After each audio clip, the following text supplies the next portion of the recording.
It is Wednesday, March 18th, 2026. This is a very special WBC edition of Baseball Today. That is not my man, Trevor Plouffe. That is my dude, Miguel Rojas. I am Chris Rose, producer Dan along for the ride as well. Plouffe's been hanging out, of course, with Talking Jake and the rest of the crew down in Miami watching the World Baseball Classic semis and now the final. He can't be with us, but pretty good consolation prize is a guy who grew up in Venezuela and is all smiles. Go ahead, pop that jersey if you want to. You can. We're here, baby. We are on the top of the world right now. Venezuela just put an amazing WBC. What a tournament overall. But I think Venezuela shows the world the kind of baseball that we have going on right now, especially in this last decade. So many good players representing the country year in and year out. A bunch of all-stars. We got an MVP. A unique season on Ronald Acuna a couple years ago, 40-70. First time you see something like that happening. I think this much of attention it was due to happen to a Venezuelan team because we've been putting our country in a really big place and a really top place in baseball. But I feel for the people in Venezuela to get all together and watch what we're all about in baseball, especially in America, and the best baseball in the world, in United States, and winning this competition means more than what you guys can imagine. All right. We'll get to much more about it and what it means to your homeland and the emotions that you felt while watching the game as a fan and as a Dodgers shortstop. But first, let's relive how this thing went down. Venezuela, the best in baseball.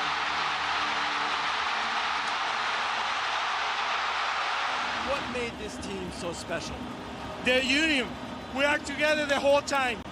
We're not just teammates, we are family. This team is awesome. We are family here. That's why we play with passion, with love, because we feel the jersey, we feel our country in front of us.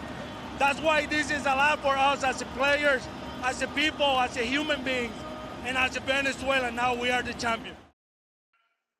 That, of course, the voice of the guy who drove in the game-winning run, Eugenio Suarez. I imagine you're right along with him in his thought process there, right? Yeah, a lot of pride, man. You feel really proud of being Venezuelan today to get born in this country and to grow up watching baseball and playing baseball in Venezuelan stadiums. I feel like I was saying earlier, just to be able to do it in this kind of environment and when everybody else is watching in the world, it's just a proof of what we've been doing. You know, the last couple decades, we got so many players who have done so much for this country. But what Eugenio Suarez say there, something that unify the country all together for so many years is baseball. So, you know, Venezuela is a baseball country that is kind of like it goes through our veins every single time that any competition level in sports that includes baseball in Venezuela, we have a chance to win. And it's pretty special that we have a chance to go to the distance on this one with the guys in the dugout that were part of it before, like Miguel Cabrera, Victor Martinez, Johan Santana. They could never do it, but I'm so happy that they got the opportunity to be in the dugout and be part of this special group of guys that they're kind of like been doing it for a long time. But it's really special for us to watch them celebrate alongside Omar Lopez because I know how hard he's been working on this. I know how frustrated for him at times it's been because of it's not easy to put together a team to represent our country because we have so many good players. But at the end of the day, he said it right. He said it best, man. It's not about the names. It's about the men that are going to compete for your country. And whoever get the opportunity to be there and be representing the 30 guys on that team, they did an amazing job. And I'm so proud that today we all feel the same in Venezuela. Whoever is Venezuelan right now is a citizen and is living in some place in the world or is still living in Venezuela. We all feel the same way. We feel so proud of these 30 guys plus all the coaching staff and the front office that represent us there in Miami, and we can be more proud of them.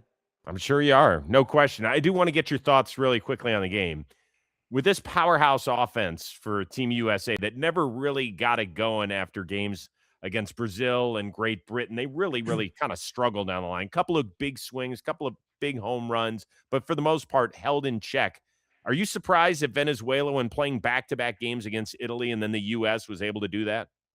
Yeah, I mean the thing with Venezuela this year, they had a pretty good plan coming into the games every single game, because you can see the flow of the things. Like they were kind of using the guys with the hot hand. That bullpen was pretty set up.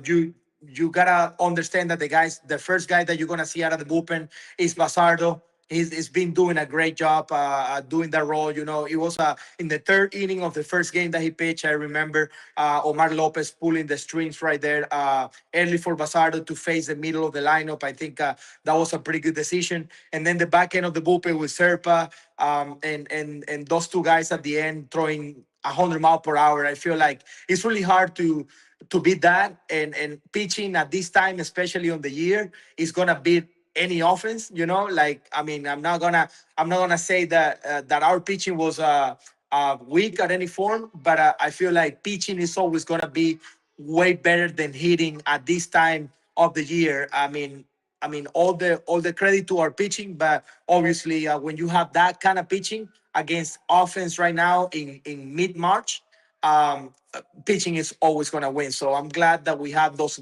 arms in the back end of the bullpen, that they were attacking hitters, just like being relentless of like attacking the strike zone and pounding the zone. And I think that's what they did.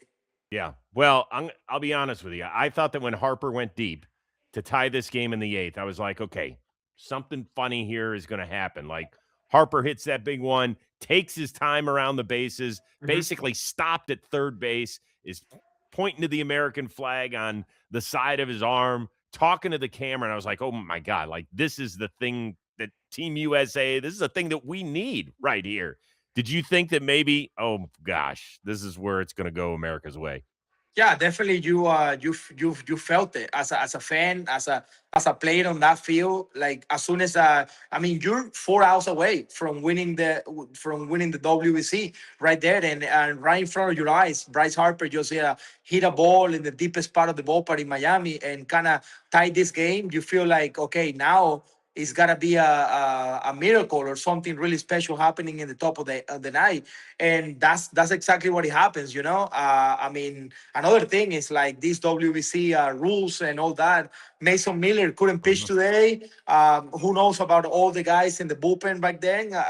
You don't even know like what Mark DeRosa have to deal with today and how many guys he got available to pitch. At the end of the day, you never know what's going on there. But it works in our advantage that we have to face a really good reliever. But Whitlock, with all due respect, it's not 102 mile per hour, and then he walked the first guy on a rise. I think again Omar Lopez putting Sanoja there, big stolen base, simplifying a little bit of the things to Eugenio Suarez, not trying to hit a home run anymore. He was just trying to get him over to third base, and then he catch the changer out front or the slider out front. I don't even remember. I know it was a soft pitch. Hit him in the gap in left center, and we got the run. So that was enough for us to win, because we knew our guy, the back end of the bullpen Palencia was ready to go today, and we got the opportunity to see him for 3 more outs. Yeah. By the way, that Harper home run was the biggest one we've seen in baseball since my guy Mickey Rowe. Just saying. It's not as big, but it was big. That's right. Yeah, kind of the same feelings there, right? So down to the last 4 outs, with 2 outs in the 8th. That was a big homer by Bryce. But when you face a lineup like that, and these guys are being through like so many big moments on their careers, but this is something different. You're never 100% ready and completely equipped to get these at bats in high level situation just yet.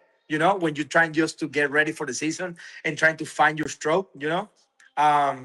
So sometimes he just take like a guy who's hot at the moment, and I feel like that's what happened there. All the work the Bryce put on, so many batting practice rounds and all that. I heard that he's been working so hard to find his stroke, and I mean a big swing of a bat for him right there to tie the game. All right, I'm going to ask you this because you're qualified, even though you're not officially a member of the Venezuelan WBC team. You obviously, that's all in your heart. What is bigger? Is it the World Series? Is it the WBC? Or are people just saying the WBC because that's what we're in right now? Where do you sit on that whole thing? Well, it's really hard for me to say WBC because I have never played one of them. I don't really know what the players feel when they're on the stadium playing for their country, in front of their fans, especially in Miami, that we have a lot of Venezuelans. Our community in Miami is incredible, and like Michael Garcia said yesterday, it feels like you're playing in a Venezuelan field, and that gotta be pretty awesome. I never got the opportunity to do that as a player, but I got the opportunity to play in the last two World Series, and just because I grew up watching baseball when WBC never kind of like it wasn't part of the equation.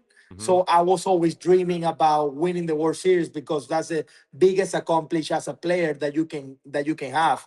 And it's really hard to win a championship in the big leagues when you have to face 30 teams and 30 teams are preparing and getting ready to win a championship, right? So it's kind of like WBC is like getting your pass already to the playoff, right? But you don't have to go through 162 games grind to get there. So I'm not gonna go against what Kike has said. The WBC is way more important because playing for this country and this jersey in front of your chest, it means a lot. And I'm pretty sure that's what everybody kind of referring to. Winning for your country is bigger than winning just for the team that you represent and you getting the opportunity to play in the big leagues with. But it's gotta be a different feeling and a different feel of like, okay, what did just accomplish? It's pretty special that you can win a championship, but at the end of the day, winning a World Series, it takes a little bit longer to get there, and there's a special grind that you have to go to be there. Yeah, that's a great explanation. I mean, listen, we've heard your Dodgers teammate Kike Hernandez say, the WBC would be bigger for him, even though he's won multiple rings with the Dodgers. Of course, he's from Puerto Rico. Yeah. Julio Rodriguez said, hey, Seattle, I love you. I play my ass off for you, but the WBC would be very special to this Dominican. Juan Soto, who won a ring with the Nationals, said something similar. And by the way, I'm not going to jump down anybody's throat. I always equate it this way. Not that I was ever good enough to win anything. Right. But I would say this. I love what I do for a living. I love working at John Boy Media. I love working at NFL. I love working for America. But I love my family more. Right. And I love my country. And I think it would be really cool to accomplish something that way. And it's not exactly apples to apples. I understand that. But that's the way I kind of look at it, is that there are some things that are near and dear to your heart, that it doesn't matter where you work for a living. You're always going to be drawn back to something where, during your formative years that made you the person that you are, that made you, grow up a certain way. And I think that we just got to cut people slack. It's not a shot at the New York Mets fans when Juan Soto says it. It's not a shot at the Mariners fans. It's not a shot at Dodgers fans for Kike Hernandez. It's whatever they believe in their heart, and that's okay. Yeah, and I gotta say this: like, if you win the World Series for the Los Angeles Dodgers, for example, we did the last couple of years, you're gonna be a pretty big deal in LA, right? But probably in Venezuela, people will forget about that, and they sometimes they wouldn't care that much about like you winning in the World Series where you're working so far away from home. But when you put this uniform on, it's like you're gonna be all those guys on the field today. They're gonna be legends in Venezuela forever. They're gonna be remembered where they grew up. like they gonna receive a special treatment for life at the place that you kind of started like living life, and that's way more special than just being in just one city or winning multiple championships for different cities in states. When yeah, you have really like your feelings are really tied to that community. And for me, especially Los Angeles is gonna be kind of home away from home just because I accomplished so much there already. And I feel like I'm gonna continue to grow my life, and my family is gonna be attached to LA forever. But it will never be the same if I'm a legend in Venezuela for one reason or another. All right. USA. I don't know if you saw this, but right after the game, the commissioner of baseball, Rob Manfred, is there for the medal presentation. The guys from Venezuela, super happy. The looks on the faces of Kyle Schwarber and the rest of the crew as Rob's giving a little pat on the shoulder, they got to be thinking, boy, great medals. Second sucks. Now, this was supposed to be our tournament, and we've only won it one time, and that was back in 2017. People are going to be screaming at the top of their lungs, Miggy Rowe, about what's wrong with American baseball right now. What answer do you have for them? Nothing is really wrong. It's just like the competition is real. We have really good things around the world. Last year was a Japan display. With Shohei and Yamamoto and Rocky um, and all the other guys that represent Japan the last time, and they pull out a really really good game. And then it's been Dominican. It's been now Venezuelan. I feel like we all have an opportunity to win this because it's so short. It's 7 games, and in every game that you play is a game 7 of the World Series. It's really hard to win them all. And I mean, America has put themselves in a really good position to win in the last couple of years. They just haven't done it the way that they wanted to. But I mean, the other team is supposed to go out there with the intensity and the willing to win it all as well, and they have the same kind of players that the United States have. I understand they trying to build the best team that they can, but I mean, we have MVPs as well. We have all stars. We have guys who have win it all before as well. So I think I mean, they're not playing against bad competition. They're playing against the best in the world, and I mean, MLB is full of players from all over the world that are making MLB better. It's not just American players. We've had a lot of talks, Plouffe and I, on this show over the last several weeks about the demeanor of Team USA.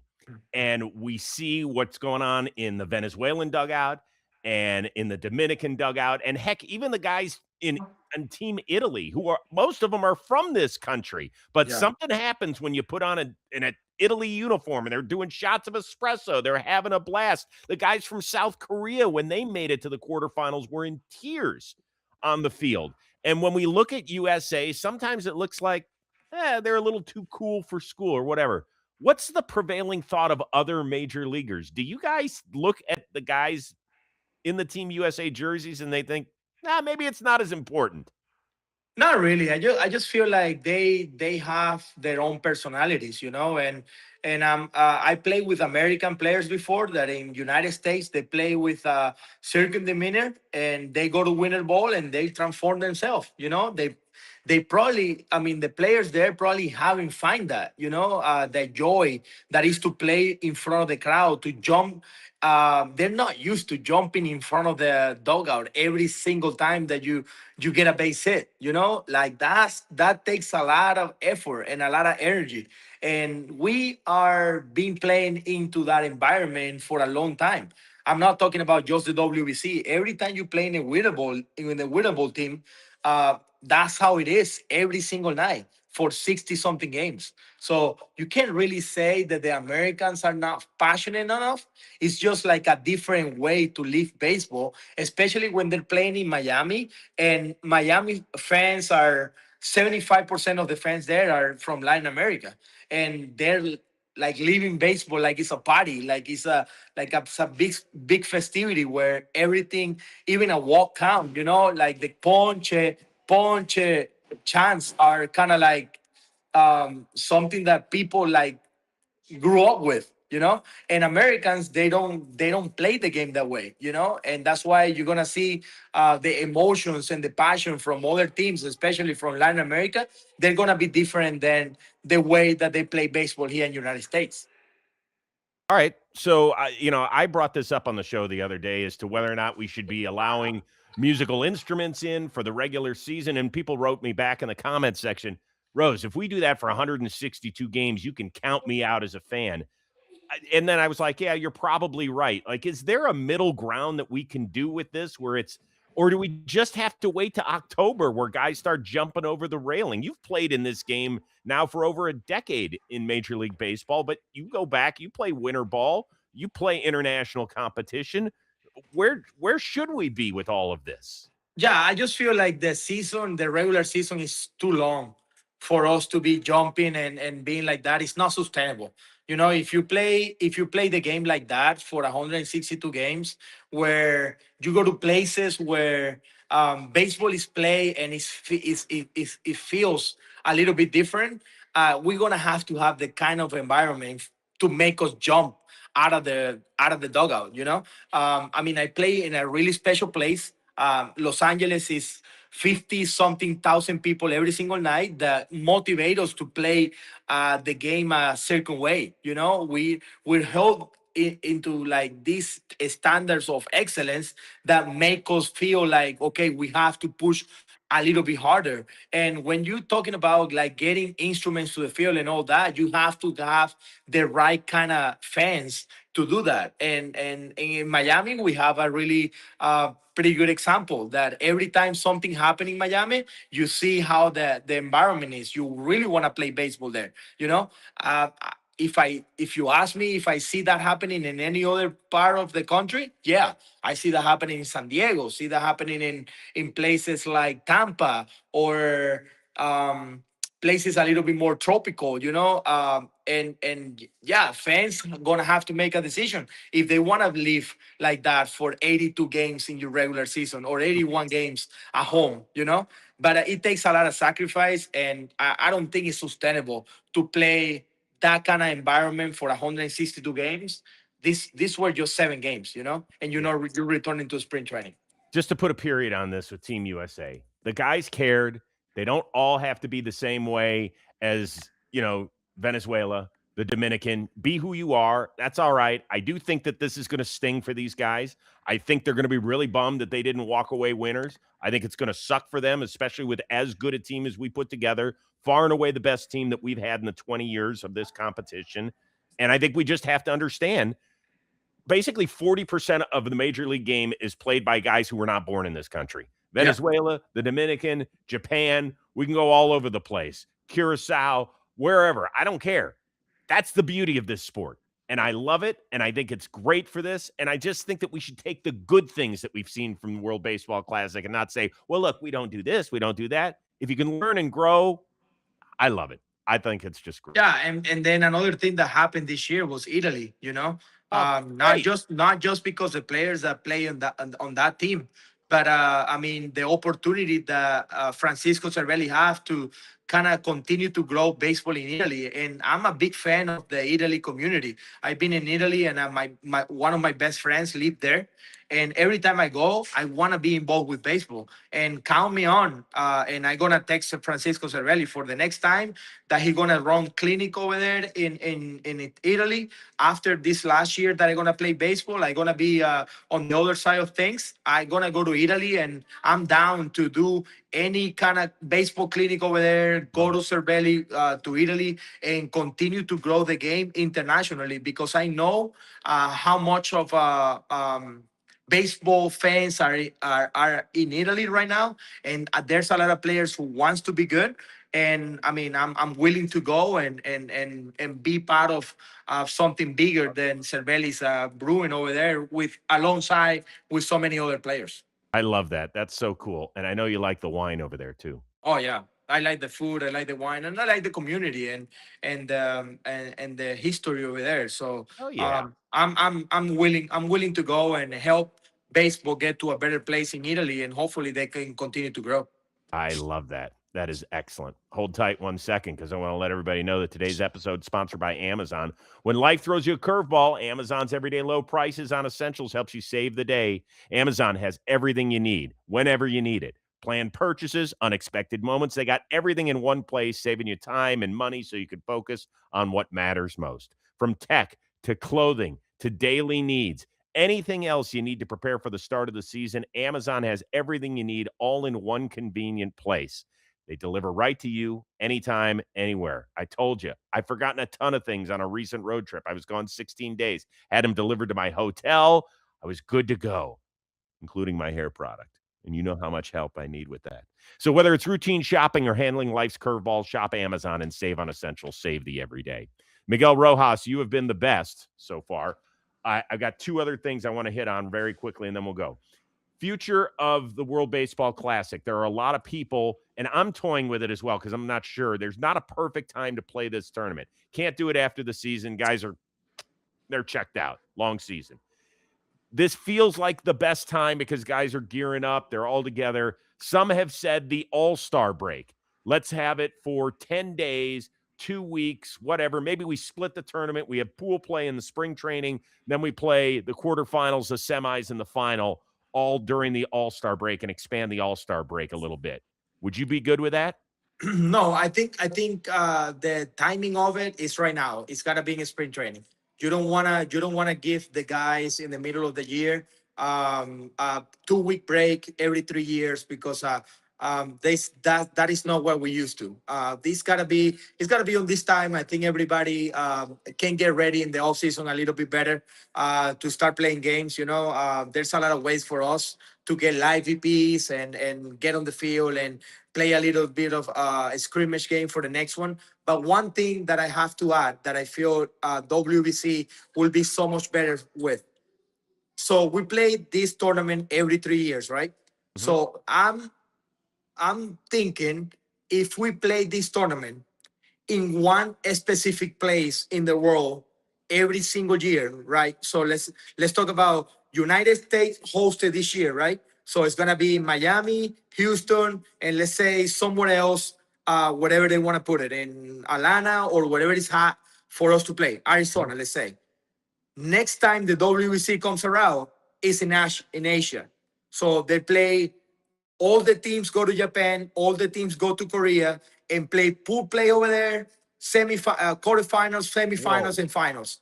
I know that the next time they go to Latin America, Puerto Rico, Dominican Republic, and hopefully Venezuela when Venezuela get the opportunity to host. I think we have the field, we have the everything that you see how those two games in Dominican Republic went.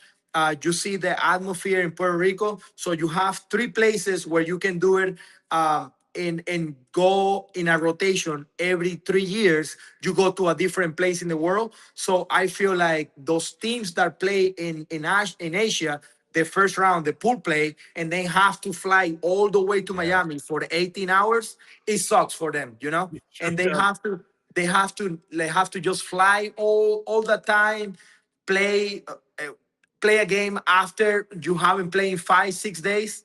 It's not fair for them, So I feel like that's something that I would like to see from the WBC perspective, and I don't think anybody will be mad then you have to go to Latin America, either Japan, Korea, or whatever they play over there, and another time we do it in United States.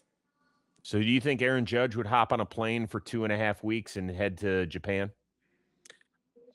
I think if we did it last year and the whole Dodger team did it last year for a full week of baseball, and it was amazing. I mean, you're not gonna do it every year. You're gonna do it every 3 years, and Right. that's probably gonna be your only time that you're gonna do it because the next time is gonna be in Latin America. That is not too far from Miami and Florida, and the Yeah. other time is gonna be in United States. So you're not really gonna do it every 3 years. You're gonna do it like every 9 years. So by the time you gotta do it again, you're probably not playing anymore. I get that. The only thing is, I think the TV's the problem when you put it in. I get it. In Japan or South Korea. Then you lose the entire United States basically from watching. Correct. So that's the only hard part. I think if we could figure out the logistics, I love where your head's at because I think that the atmospheres are amazing. Like I want to get to the Tokyo Dome. I want to get to the Dominican Republic. I want to get to Puerto Rico as a baseball fan and experience all that. So that's really, really good. Yeah, if you're doing this to grow the game, you're right. That's the right answer. If you're doing it for money and you're doing it for TV money and viewers, there you go. That's the answer. Well, interesting we get to that because I want your thoughts. You have been a part of the labor negotiations in the past, right? Yeah. Okay. Do you think that the success of the World Baseball Classic will allow people on both sides, owners and players, to realize, shit, we are running hot right now in a good way. We got to figure this out because if we miss any games in 2027, we're morons. Yeah, I mean, that's a good perspective right there.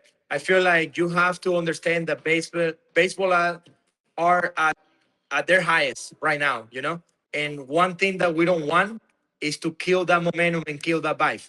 So to be honest with you, we are hopeful as players that we can actually get something done. Baseball has been really, really good the last 2 or 3 years now, and we continue to get better, So I hope for the best of everything that MLB understand where we are as a business side and how well we are doing on the player side as well, and the teams needs to continue to work on whatever is best for them for the future and to put the best product on the field, but not to kill the vibe and the atmosphere that we have in baseball right now. So I'm really hopeful that we're not gonna miss any games. But as players right now, we're getting prepared for anything that get throws at us, because at the end of the day, we are the ones playing this game, and we have to protect what is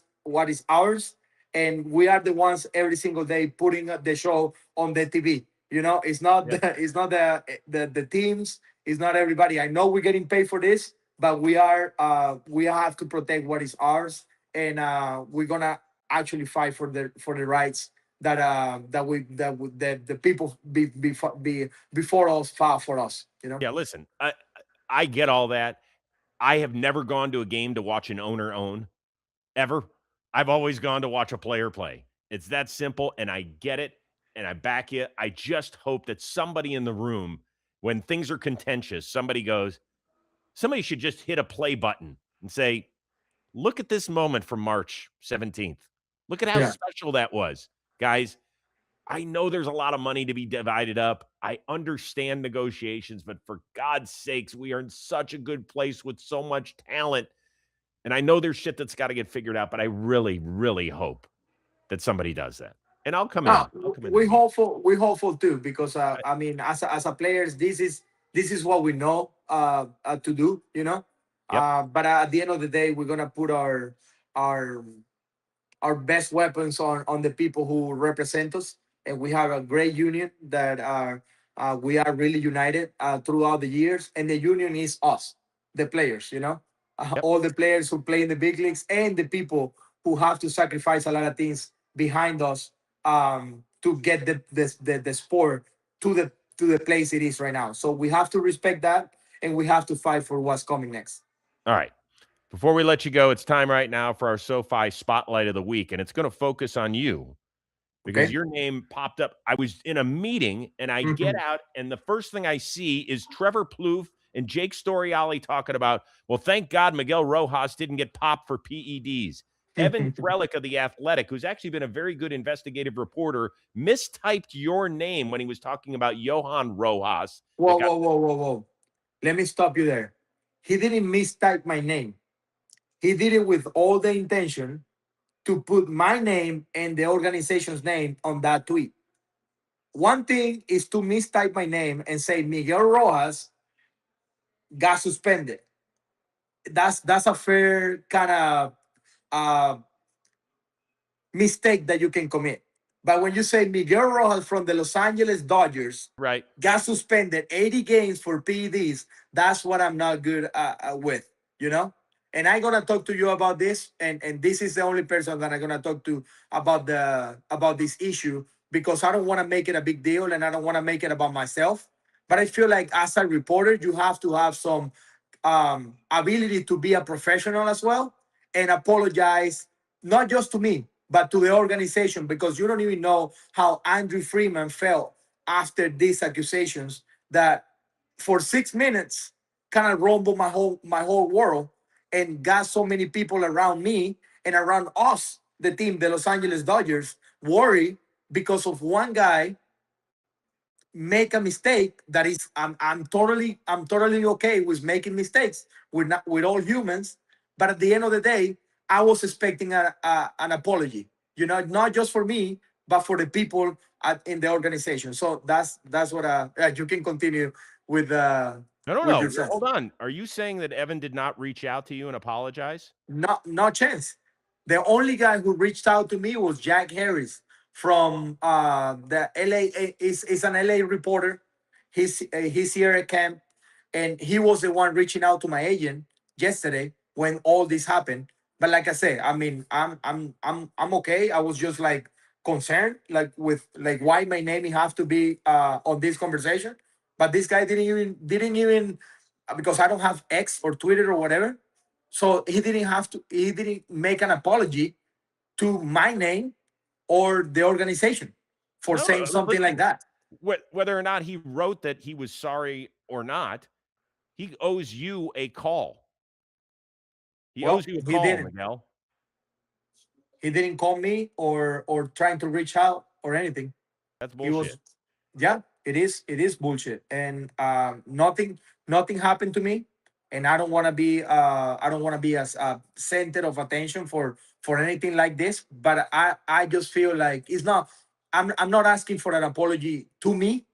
Is to, like, he mentioned the Los Angeles Dodgers organization as well, and I really respect that. And I don't want the people involved with the organization to have to deal with something like that when didn't even happen. Well, all he wrote on X was, I've deleted a post incorrectly identifying who was suspended today. It was Johan Rojas of the Philadelphia Phillies who was suspended. Listen, we all make mistakes, but for God's sakes, you know, I'm sorry. You know, I'm sorry that you had to go through this. Yes. No, and I mean, I understand that you're saying sorry, but you got nothing to be sorry for, you know? No, I Like, feel I'm okay. I'm totally. I feel sorry for you and that your family went through this, because that is, you know how this goes. Your name gets mentioned in something. It's hard to put the toothpaste back in the tube. Yeah, because you're gonna ask me about that, or you already know that I have to deal with some shit like this before. You know, that's the thing. Like, I don't want my name to be linked and involved with another drama that I'm not even part of it. You know. Your phone must have been blowing up for those 6 minutes. Yeah, I mean, it was more than anything just my agent. When I got home, I told my wife, because she's here with me. I'm glad that she's here with me, and I could explain her what happened. Oh God. But yeah, I'm glad that it wasn't a big deal, and Hey. I'm glad that we played the WBC and all the attention is on there. You know. Wow. Could you imagine if she had been back home and somebody had been like, sent her that tweet that got out there and said, have you seen what's going on with your husband? That wouldn't have worked out great, Miguel. Yeah, exactly. All right, listen. I can't thank you enough for sharing the importance of this win with Venezuela. It was great watching you celebrate with Aaron and the rest of your family. Yeah. I apologize for taking so much of your family time, because I know spring training is dwindling down, but you are a huge part of what we have done here at John Boy Media, and people love hearing your perspective on life, the game, and hear it all just intertwined, because this was a big moment for you and for Venezuela. So thank you so much for hanging out with us over the last 35, 40 minutes. This has been a blast. It's my pleasure, Chris. And I mean, you guys know I'm gonna be a part of these episodes, and I mean anything related to you and John Boy Media, are always gonna be supportive. And this was really special to me and to the whole people in Venezuela. I'm glad that you gave me the opportunity to use you guys' platform again to explain the whole baseball world on this side, how much it means to every player that they were crying on the field and the reason why they're crying, and for the whole world. I just think like everybody who born in Venezuela is really proud today to be born in Venezuela, and it's because of baseball. I'm super happy, and I can't wait to go celebrate with those guys and give them one by one a big hug when I see them during the season. That's freaking awesome, man. Really happy Yeah. for you. Amazing. Best to you and the rest of the family. Good seeing you. I'll catch up with you at Dodger Stadium soon. Thank you, brother. See you soon.